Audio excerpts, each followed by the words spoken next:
प्राचीन मिस्र की शुरुआत दुनिया के इतिहास में कुछ ऐसी सभ्यताएं हैं जिन्होंने न केवल अपने समय को बदला बल्कि आने वाले हजारों सालों तक इंसानों पर गहरा असर डाला। इनमें सबसे महान और रहस्यमयी सभ्यता है प्राचीन मिस्र की सभ्यता, जो लगभग 5000 साल पुरानी है। ये सभ्यता केवल एक कौम या एक हुकूमत की कहानी नहीं बल्कि इंसान की जद्दोजहद, ताकत, ज्ञान और विश्वास का सफर है। फिरौन, ये नाम सुनते ही हमारे जहन में बड़े बड़े महल, सुनहरे ताज और ममियों की तस्वीरें उभर आती हैं, विशाल पिरामिड। लेकिन फिरौन सिर्फ राजा नहीं थे, वे खुद को भगवान के बराबर मानते थे। प्रजा उन्हें जमीन पर ईश्वर का साया समझती थी और उनका हुक्म आखिरी शब्द होता था। यहीं से शुरू होता है वह सफर जिसने मिस्र को दुनिया की सबसे रहस्यमयी और ताकतवर सभ्यता बना दिया। आने वाले हिस्सों में हम देखेंगे कि ये फिरौन कौन थे, उन्होंने कैसे हुकूमत की, उनके अकीदे क्या थे और उनका अंजाम कैसे हुआ। नंबर 1, प्राचीन मिस्र की शुरुआत। प्राचीन मिस्र की नींव दरअसल नदी नील के किनारे रखी गई। नील सिर्फ एक नदी नहीं बल्कि जिंदगी की रेखा थी। हर साल जब नील का पानी बढ़ता तो उपजाऊ जमीन तैयार होती जिस पर खेती बाड़ी संभव होती। इसी उपजाऊपन ने मिस्र को दुनिया की पहली बड़ी सल्तनतों में शामिल कर दिया। कहा जाता है कि अगर नील न होती तो मिस्र कभी अस्तित्व में ही न आता। यहाँ के लोग खेती में माहिर थे, लेकिन सिर्फ खेतों तक सीमित नहीं रहे। उन्होंने ज्योतिष, गणित, चिकित्सा और वास्तुकला में भी चौंकाने वाली तरक्की की। आज जब हम मिस्र के पिरामिड देखते हैं तो सोचते हैं कि हजारों साल पहले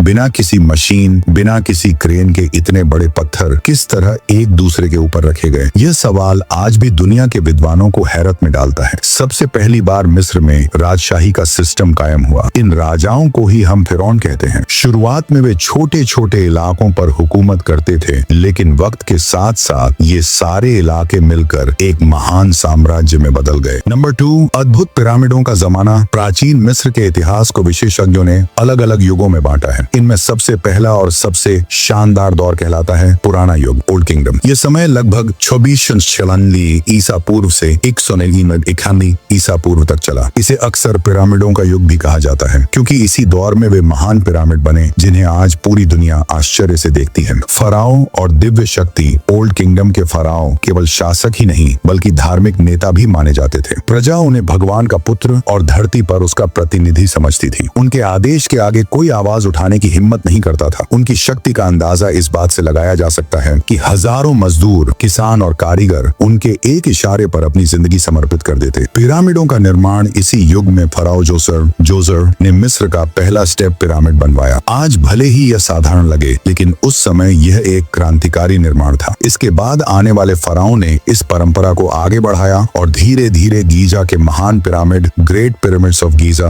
तैयार हुए। इनमें सबसे प्रसिद्ध है फराओ खुफू का महान पिरामिड। ये मानव इतिहास की सबसे अद्भुत इमारतों में गिना जाता है। सोचिए, ये पिरामिड लगभग 23 लाख विशाल पत्थरों से बना। हर पत्थर कई टन वजनी था और इसकी ऊंचाई 469 फुट थी। ये लगभग 4000 साल तक दुनिया की सबसे ऊंची इमारत रहा। आज भी वैज्ञानिक हैरान है कि बिना किसी आधुनिक मशीनरी के इतनी विशाल संरचना कैसे बनी। कुछ इसे इंजीनियरिंग का कमाल कहते हैं, कुछ मजदूरों की अथक मेहनत मानते हैं और कुछ इसे आज भी रहस्य समझते हैं। धर्म और परलोक की आस्था ओल्ड किंगडम के फराओं की एक गहरी मान्यता थी। वे मृत्यु के बाद की जीवन पर दृढ़ विश्वास रखते थे। उनके लिए यह दुनिया अस्थायी थी। असली जीवन मौत के बाद शुरू होता था। इसीलिए वे अपनी कब्रों में भोजन, आभूषण और खजाने रखवाते ताकि अगले जीवन में भी शाही ठाट बाट के साथ रह सकें। पिरामिड केवल कब्रें नहीं थे बल्कि शक्ति और विश्वास की प्रतीक थे। वे पूरी दुनिया को दिखाते थे कि फराओ केवल राजा नहीं बल्कि धरती पर ईश्वर का अवतार है। पतन की शुरुआत, लेकिन समय कभी स्थिर नहीं रहता। ओल्ड किंगडम के अंतिम चरण में शासक कमजोर पड़ गए, स्थानीय गवर्नर शक्तिशाली हो गए और साम्राज्य बिखरने लगा। इस तरह एक महान युग का अंत हुआ, लेकिन फराओं की कहानी अभी जारी थी। नंबर 3, मध्यकाल, मिडिल किंगडम, मिस्र का पुनर्जागरण। ओल्ड किंगडम के अंत के बाद मिस्र लंबे समय तक अव्यवस्था का शिकार रहा। शक्तिशाली गवर्नर आपस में लड़ने लगे, केंद्रीय सत्ता टूट गई और फराओं की ताकत कमजोर पड़ गई। ये दौर लगभग 150 साल तक चला, लेकिन इतिहास गवाह है कि मिस्र गिरने के बाद फिर और अधिक मजबूत होकर उभरा। यही वह समय था जब शुरू हुआ मिडिल किंगडम, जो लगभग 2024 ईसा पूर्व से 1650 ईसा पूर्व तक चला। मिस्र की नई सुबह मिडिल किंगडम को अक्सर मिस्र का स्वर्ण युग कहा जाता है। इस दौर के शासक अधिक बुद्धिमान और यथार्थवादी थे। उन्होंने प्रजा को साथ लेकर शासन किया और देश को फिर से एकजुट किया। कृषि में सुधार हुआ, नई नहरें खोदी गईं और मिस्र की जमीन पहले से कहीं अधिक उपजाऊ हो गई। साहित्य और संस्कृति का विकास। यह वह समय था जब मिस्र की सभ्यता ने न केवल अर्थव्यवस्था बल्कि साहित्य और कला में भी प्रगति की। मिस्री लोग अपने विश्वासों को कहानियों और कविताओं में लिखने लगे। हायरोग्लिफिक्स यानी चित्रलिपि को और विकसित किया गया। इसी समय हमें मृत्यु के बाद का जीवन के बारे में लिखित प्रमाण मिलते हैं। फराओ अमेने महाद्वितीय और शक्ति का प्रतीक। इस युग के प्रमुख शासकों में अमेने महाद्वितीय का नाम आता है, जिसने साम्राज्य को मजबूत किया। उनके शासन काल में अर्थव्यवस्था बेहतर हुई और मिस्र ने विदेशी देशों से व्यापारिक संबंध स्थापित की। मिस्र ने सोना, हाथी दांत और कीमती पत्थर आयात की और बदले में अनाज और वस्त्र निर्यात किए। नई कब्रें और वास्तुकला में बदलाव। मिडिल किंगडम में पिरामिड तो बनाए गए, लेकिन वे ओल्ड किंगडम जैसी भव्यता तक नहीं पहुंच पाए। इसके बजाय शासकों ने विशाल मंदिर और भूमिगत मकबरे बनाए जो अधिक सुरक्षित थे। इसकी वजह यह थी कि पुराने पिरामिड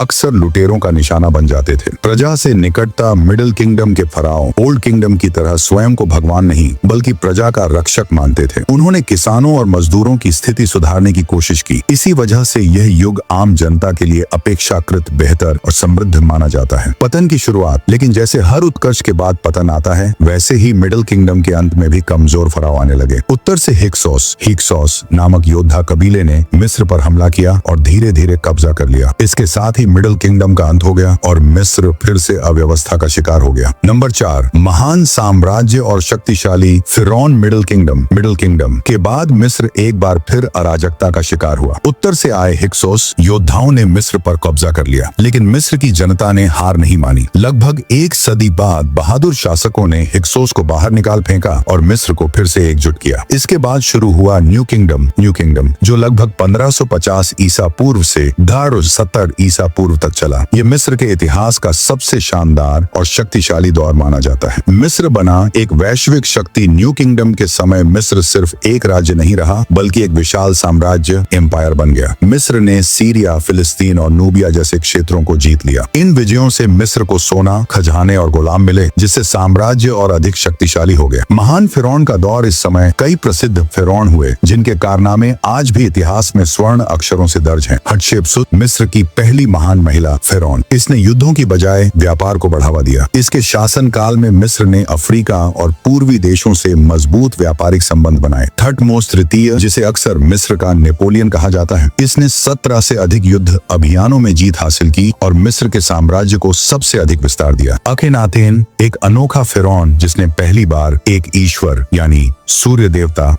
एटन की पूजा को बढ़ावा दिया, लेकिन उसका यह धार्मिक प्रयोग लंबे समय तक नहीं टिक सका। तूतनखामुन, युवा फिरौन जिसकी कब्र 1922 में खोजी गई, उसकी समाधि से मिले खजाने ने पूरी दुनिया को चौंका दिया और प्राचीन मिस्र को फिर से जीवित कर दिया। रामेसेस द्वितीय, शायद मिस्र का सबसे शक्तिशाली और प्रसिद्ध फिरौन। उसने 60 साल से अधिक शासन किया। उसके समय में भव्य मंदिर बने जैसे अब्बू सिंबल। अपनी सैन्य विजय और शानो शौकत के कारण उसे रामेसेस द ग्रेट कहा जाता है। शान और शौकत की ऊंचाई। न्यू किंगडम में मिस्री वास्तुकला अपनी चरम सीमा पर पहुंची। कर्ण और लक्सर के भव्य मंदिर इसी काल में बने। इन मंदिरों में न केवल देवताओं बल्कि फिरौन की भी महिमा दर्शाई गई। मम्मी बनाने की उन्नत कला। इसी दौर में मम्मी बनाने की तकनीक भी अपने चरम पर पहुंची। फिरौन और अमीरों की लाशों को विशेष तरीके से सुरक्षित किया जाता ताकि वे हजारों साल तक सुरक्षित रहें। यह प्रक्रिया धर्म और विज्ञान दोनों का मिश्रण थी। पतन की ओर। लेकिन समय के साथ फिरौन विलासिता में डूब गए। बाहरी हमले बढ़े और खजाना कमजोर होता गया। धीरे धीरे यह महान युग भी पतन की ओर बढ़ा और मिस्र फिर से कमजोर होने लगा।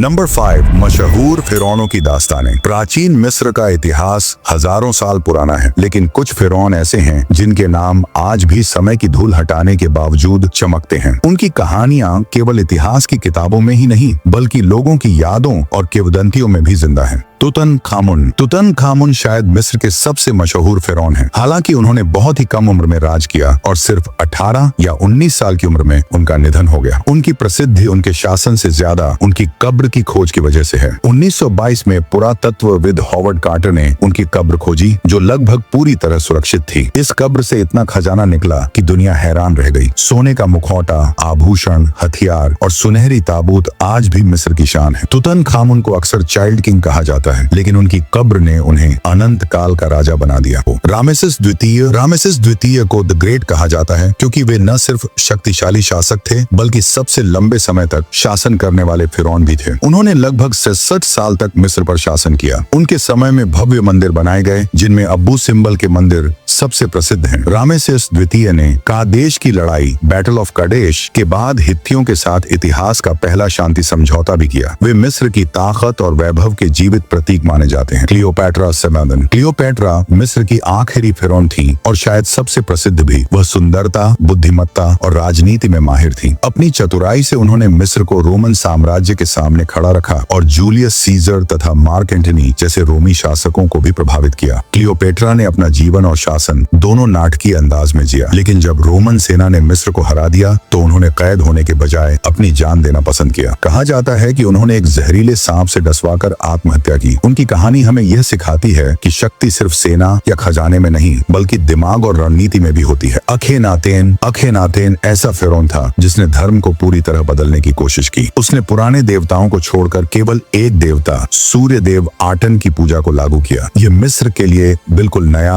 और क्रांतिकारी कदम था, लेकिन जनता और पुजारियों ने इसका विरोध किया और उसकी मृत्यु के बाद पुरानी परंपराएं फिर से बहाल कर दी गईं। अखेनातेन की पत्नी नेफरतिथि अपनी सुंदरता और बुद्धिमानी के लिए मशहूर थी और दोनों आज भी मिस्र के इतिहास के अनोखे पात्र माने जाते हैं। ये फिरौन अपने समय में शक्ति, राजनीति और आस्था के प्रतीक थे। उनकी जिंदगियां हमें यह बताती हैं कि महानता केवल शासन करने में नहीं बल्कि ऐसे निशान छोड़ने में है जो हजारों साल बाद भी जिंदा रहे। छठा भाग मिस्र की सभ्यता के रहस्य, ममियां, हायरोग्लिफिक्स और पिरामिडों के भेद। प्राचीन मिस्र की सभ्यता को दुनिया की सबसे रहस्यमयी सभ्यता कहा जाता है। आज भी वैज्ञानिक, पुरातत्ववेत्ता और इतिहासकार हैरान हैं कि हजारों साल पहले इन लोगों ने ऐसे कारनामे कैसे कर दिखाए जिन्हें हम आधुनिक युग में भी कठिन मानते हैं। ममियां। मृत्यु के बाद जीवन का विश्वास मिस्रवासियों का सबसे बड़ा रहस्य उनकी मम्मी बनाने की तकनीक थी। उनका मानना था कि मृत्यु के बाद आत्मा एक नई दुनिया में प्रवेश करती है, लेकिन आत्मा को अपना शरीर चाहिए होता है। इसीलिए वे अपने मृत राजाओं और अमीरों की लाशों को सुरक्षित रखते थे। मम्मी बनाने की प्रक्रिया बेहद जटिल थी। सबसे पहले शरीर के आंतरिक अंग निकाले जाते, फिर शरीर को विशेष नमक और सुगंधित जड़ी बूटियों से लपेटा जाता। अंत में कपड़े की पट्टियां लपेटकर शव को एक ताबूत में रखा जाता। इसी कारण आज भी कई फराओं की लाशें हजारों साल बाद लगभग सुरक्षित अवस्था में मौजूद हैं। हायरोग्लिफिक्स, चित्रों की भाषा। मिस्र की सभ्यता का दूसरा बड़ा रहस्य उनकी हायरोग्लिफिक्स भाषा है। ये एक चित्रात्मक भाषा थी जिसमें शब्दों की बजाय चित्र और चिन्हों का प्रयोग होता था। हर प्रतीक का एक अर्थ होता था, जैसे सूर्य का चिन्ह दिन को दर्शाता और पक्षी का चिन्ह आत्मा का प्रतीक होता। सदियों तक यह भाषा दुनिया के लिए एक पहेली रही, लेकिन 1799 में रोसेटा स्टोन की खोज के बाद विद्वानों ने हायरोग्लिफिक्स को समझना शुरू किया। आज हम इसी की मदद से प्राचीन मिस्र के रहस्यों को जान पाए हैं। मिस्र के पिरामिड मानव बुद्धि का चमत्कार। पिरामिड दुनिया की सबसे आश्चर्यजनक इमारतों में गिने जाते हैं। गीजा का महान पिरामिड लाखों भारी भरकम पत्थरों से बना है, जिनमें से हर पत्थर कई टन वजनी है और आज भी वे अपनी जगह पर मजबूती से खड़े हैं। सवाल यह है कि बिना क्रेन या मशीन के उन पत्थरों को ऊपर कैसे चढ़ाया गया? कुछ विशेषज्ञ मानते हैं कि मजदूर रैंप बनाकर पत्थर खींचते थे, कुछ इसे इंजीनियरिंग की प्रतिभा मानते हैं और कुछ लोग इसे आज भी रहस्यमय चमत्कार समझते हैं। ऐसे रहस्य जो आज भी जिंदा हैं, इन्हीं रहस्यों ने मिस्र को हमेशा से रहस्यमय बनाए रखा है। मम्मियों की सुरक्षा, हायरोग्लिफिक्स की भाषा और पिरामिडों का निर्माण आज भी इंसान को चकित कर देता है। शायद यही कारण है कि मिस्र की सभ्यता को मानव इतिहास की सबसे बड़ी पहेली कहा जाता है। सातवां भाग, पतन और अंत, महान साम्राज्य का समापन। हर सभ्यता की तरह मिस्र का महान साम्राज्य भी हमेशा कायम नहीं रह सका। सदियों तक दुनिया पर राज करने और शान और शौकत के झंडे गाड़ने के बाद आखिरकार समय ने फराओनों को भी हरा दिया। आंतरिक कमजोरियां। न्यू किंगडम के आखिरी दौर में फराओ ताकत और दौलत के नशे में डूब गए। ऐशो आराम, भव्य महल और शाही जिंदगी ने उन्हें कमजोर बना दिया। दूसरी ओर आम जनता गरीबी और कठिनाइयों का शिकार हो गई। जब शासकों और प्रजा के बीच यह दूरी बढ़ी तो साम्राज्य की नींव हिलने लगी। बाहरी हमले इसी दौरान मिस्र पर पर बाहरी शक्तियों ने नजरें गड़ा ली। उत्तर से हित्ती और पूरब से अस्सुरी ने हमला किया। कुछ समय बाद फारसियों ने भी मिस्र पर कब्जा कर लिया। हर नई ताकत ने फिरौनों को और अधिक कमजोर कर दिया। यूनानी और रोमी कब्जा, आखिरकार मिस्र यूनानी विजेता सिकंदर महान, अलेक्जेंडर द ग्रेट के कब्जे में आ गया। उसके बाद टॉलेमिक वंश, टॉलेमाइक डायनेस्टी का शासन शुरू हुआ, जिसकी अंतिम शासक थी क्लियोपेट्रा। लेकिन क्लियोपेट्रा के बाद रोम साम्राज्य ने मिस्र पर पूरी तरह कब्जा कर लिया। इसके साथ ही फिरौनों का हजारों साल पुराना युग हमेशा के लिए समाप्त हो गया। महान साम्राज्य का अंत वो फराओ जो खुद को भगवान मानते थे, अब सिर्फ इतिहास की किताबों और रेत में दफन होकर रह गए। उनके भव्य महल टूट फूट गए और उनके खजाने या तो लूट लिए गए या समय की धूल में दब गए। लेकिन उनकी यादगारें, पिरामिड, ममियां और मंदिर आज भी इस बात की गवाही देती हैं कि एक समय मिस्र दुनिया की सबसे बड़ी ताकत था। 8वां भाग, नतीजा और सबक। फिरौनों की कहानी से मिलने वाले पाठ। फिरौनों की कहानी सिर्फ एक पुरानी सभ्यता का किस्सा नहीं, बल्कि इंसानियत के लिए एक आईना है। 5000 साल का इतिहास हमें कई ऐसे सबक देता है जो आज भी हमारे लिए उतने ही महत्वपूर्ण हैं जितने उस समय थे। शक्ति और घमंड का अंजाम, फिरौन खुद को भगवान समझते थे। उनके आदेश को कोई नकार नहीं सकता था। लेकिन आज वे सब कहाँ हैं? उनके महल रेत में दब गए, उनके खजाने म्यूजियम की शोभा बन गए और वे खुद मम्मी के रूप में पड़े हैं। ये सच्चाई हमें याद दिलाती है कि ताकत, दौलत और घमंड हमेशा कायम नहीं रहते। ज्ञान और सभ्यता का महत्व, भले ही फिरौनों का साम्राज्य खत्म हो गया, लेकिन उनका ज्ञान, वास्तुकला, चिकित्सा और हायरोग्लिफिक्स आज भी जिंदा है। यही चीजें मिस्र को हमेशा इतिहास में अमर रखती हैं। इससे हमें यह सबक मिलता है कि इंसान नश्वर है, लेकिन उसका ज्ञान और उपलब्धियां हमेशा जीवित रह सकती हैं। समय की बेरहमी, समय सबसे बड़ा विजेता है। चाहे कितनी ही बड़ी सल्तनत क्यों ना हो, वो समय के सामने टिक नहीं सकती।